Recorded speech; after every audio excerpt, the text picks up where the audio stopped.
এরপরের প্রশ্ন, একাকি ফরজ সালাত আদায়ের করলে কি একামত দিতে হবে? কি মত আপনাদের? আপনারা কি জানেন? একা একা সালাত পড়লে, নামাজ পড়লে একামত দেওয়া লাগবে? পেপার কি এত ডিটারমাইন্ড আপনারা? শিওর লাগবে? এর পক্ষে যারা আছে হাত তোলেন। বাহ, বিপুল ভোটে জিতে গেছে। নামান। ঠিক আছে, মাশাআল্লাহ। এত সূক্ষ্ম মাসআলা তো অনেক শহরের মানুষও ভালো করে জানে না। মাশাআল্লাহ, আপনারা সবাই জানেন, খুব ভালো লাগলো।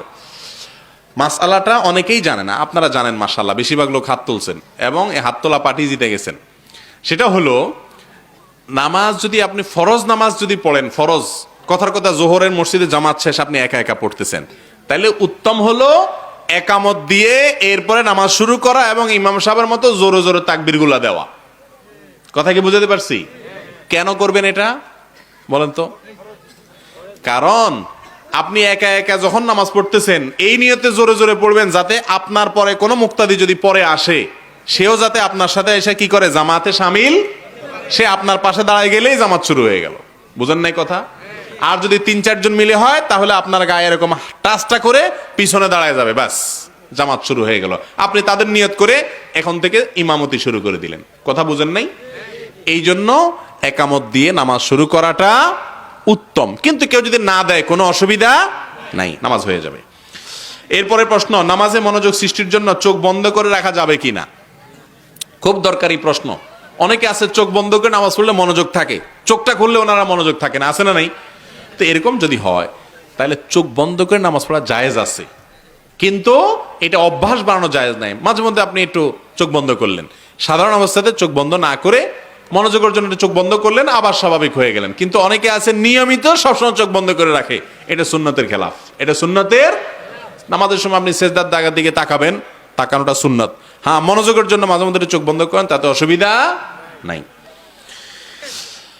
হাদিসের আলামত অনুযায়ী ইমাম মাহদী সম্পর্কে কিছু বলেন। ভাই, ইমাম মাহদী এবং কিয়ামত দুইটাই আসার নিকটবর্তী হয়েছে। সে নিকটবর্তী বলতে কি 500 বছর বাকি, না 5000 বছর বাকি, না 5 বছর বাকি, সেটা একমাত্র কে ভালো জানেন?